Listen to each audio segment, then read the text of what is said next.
Michael Cohen is an adult, and it's not like he came up with some childish nickname for the former president. Donald Von Pants. Trump is having a hard time accepting the restraining order that prevents him from retaliating against insults hurled his way. He has been whining like a child about how unfair it is that he can't defend himself. However, he seems to take pleasure in the fact that Michael Cohen can now say whatever he wants about him without any limitations. Cohen went as far as calling him Donald Von Pants in a recent public statement, which Trump found so insulting that he couldn't handle it. I really didn't think I'd enjoy that as much as I just did.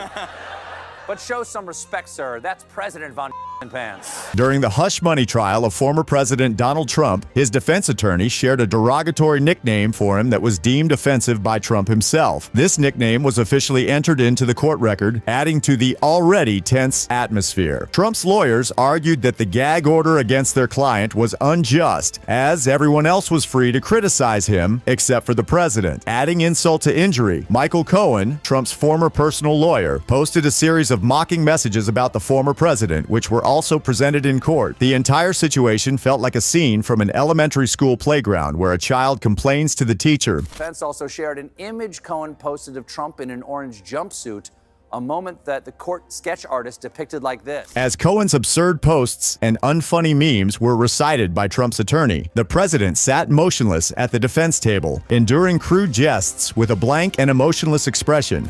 If I'm in there, how am I out here? Quick, tiny me in the box, say something only me would know. Damn it, I don't know anything. Should we maybe kiss? I don't know. Although Trump projects a tough image, he is not immune to the damage caused by the memes and nicknames targeted at him. Surprisingly, his own weapon of insulting and ridiculing others on social media or at rallies is now being used against him. As a result, he is beginning to feel the sting of his own tactics. It is worth considering the thoughts of witnesses, judges' families, or jurors who were publicly berated by Trump in the past, and how they may perceive his current situation. Haunting hits close to home because reportedly Trump has been privately horrified by the idea of being made to wear one of those jumpsuits. I don't blame him. There is nothing more humiliating than trying to go to the bathroom in a jumpsuit. All of a sudden, you're fully naked in a stall at Whole Foods. It's a nightmare. The legal team representing the former president made a feeble attempt to defend Trump's violation of the gag order by blaming Cohen for provoking him. However, one would expect a presidential candidate to possess the self-control and maturity to refrain from responding to petty taunts. Even the judge found Trump's behavior laughable and had no authority to impose a gag order on individuals like Cohen, who are not defendants in the case. Despite this, the judge imposed a $99,000 fine on Trump for repeated violations of the order, reminding him that he cannot speak about the trial or witnesses. Cohen is recognized as a key witness in this historic case, and no one, not even Cohen, takes Trump seriously or cuts him any slack. It's amusing to watch Trump struggle to respond to insults, making the situation even more comical. It appeared as though the judge's message went unnoticed, that he simply does not care about Trump's issues since they are of his own making. Trump's persistent defense of his client is akin to bothering the judge once more. This came after President Joe Biden made a joke at the White House Correspondents Association dinner, insinuating that Trump's opponent would face trouble at the hands of the weather. It seems as though Trump is clinging on to his low self-esteem, as even the slightest dig can puncture his fragile ego. The entire ordeal is even more embarrassing given Trump's history of name-calling and insults. Now that he is the one being teased, he is the one who is upset. Ted, we call him Lion Ted. Lion Ted. Pocahontas? Is that what you said? Elizabeth Warren? Looking at little Marco, and I say, man, there's something happening with him.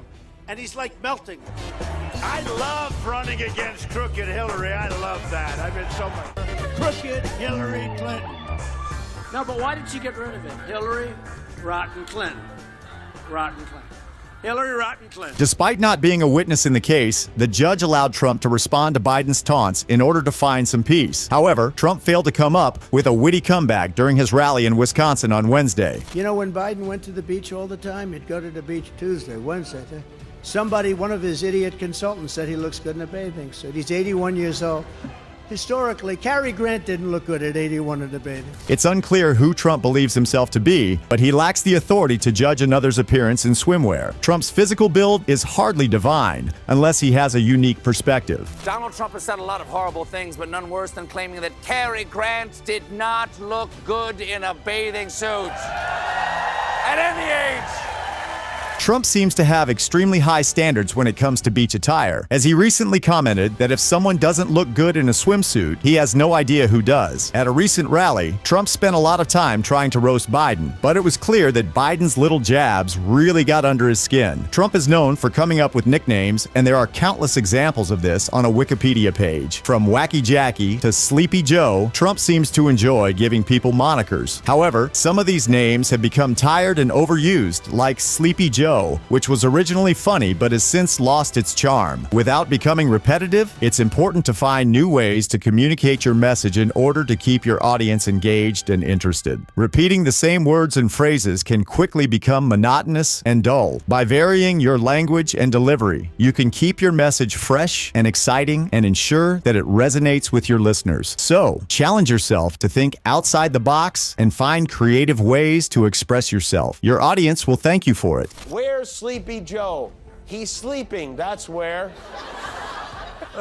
It's like a riddle. Donald Trump, the former president of the United States, first made fun of Joe Biden's tendency to nod off during important meetings and TV interviews back in April 2019. At the time, it seemed like harmless banter, and many people even found it funny. However, as the 2020 presidential race heated up, Trump continued to poke fun at his opponent, dubbing him Sleepy Joe. Despite the fact that many people chuckled at the irony of the situation, no one could have predicted just how things would pan out in the years to come. Biden even engaged in a bit of back-and-forth banter with Trump, calling him a clown in response to one of his tweets. You might have thought that this would have been the end of it, but nope. Here we are 5 years later, and we're still hearing the same old joke. It's worth noting that while Trump's initial jabs at Biden may have seemed harmless enough, they also underscored a broader narrative that the former president was trying to push, that Biden was too old, too tired, and too out of touch to serve as president. This narrative may have resonated with some voters, but it ultimately did not prevent Biden from winning the 2020 election. Despite this, Trump has continued to use the Sleepy Joe nickname as a way of poking fun at his political rival. Some people find it amusing, while others find it tiresome and repetitive. Regardless of your opinion on the matter, one thing is clear: Trump's joke has now become a part of political lore, and it's likely to be repeated for years to come. At 4:55 a.m. when everyone is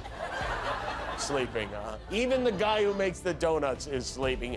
It's called projection. He's embarrassed that he's the one who keeps falling asleep, so he projects it on... It's no secret that President Trump enjoys using nicknames and insults to mock his political opponents. One of his favorite jabs at former Vice President Joe Biden has been the Sleepy Joe nickname. However, recent events have made this particular insult seem a bit ironic. In recent weeks, President Trump's own lawyers have had to deal with the real problem of their client dozing off in court. This is not a good look for the president, especially considering the high-profile cases that are currently being litigated. It's hard to imagine a scenario where a judge or jury would be impressed by a defendant who can't stay awake during his own trial. Given these circumstances, it seems rather odd that President Trump would continue to use the Sleepy Joe nickname. After all, more people now associate the president himself with sleeping in court than they do with his political rival. It's possible that Trump is simply unaware of the irony of his own behavior, or perhaps he is hoping that his nickname will stick to Biden regardless of the facts. Whatever the case may be, it would be wise for President Trump to take a step back and reassess his approach. If he continues to doze off in court and lose track of what is happening, he may end up losing his case and wishing for a do-over. It's important for him to understand what is going on around him and to be fully engaged in his legal battles if he wants to come out on top. Biggest story out of the trial continues to be Trump's adventures in Slumberland. And his team seems a little concerned because today Trump's eyes were closed at the start of the testimony, but his lawyers seemed acutely aware of how important his consciousness is to their case. and kept glancing. It's no secret that former President Donald Trump is an avid user of social media. In fact, he recently announced the launch of his own platform, Truth Social. However, it seems that his late-night scrolling may be taking a toll on his energy levels during the day. During a recent court hearing, Judge Merchan grew increasingly frustrated as Trump repeatedly nodded off. It's unclear whether he's simply staying up too late or if he's taking something to help him sleep, but either way, it's becoming a problem. To address the issue, Trump's lawyers have been brainstorming ways to keep him alert and focused during important legal proceedings. Some have suggested that he take breaks more frequently, or that he have a designated energy drink on standby. Regardless of the solution, it's clear that Trump's courtroom napping is not going unnoticed. People are starting to wonder if he's really up for the challenge of running for president again in 2024, or if his age and lifestyle are catching up with him. What do you think about this situation? Is it a harmless quirk or a red flag for Trump's fitness for office? Let us know in the comments below. And if you're enjoying our content, be sure to click here to check out our previous episodes. Thanks for watching, and we'll see you soon.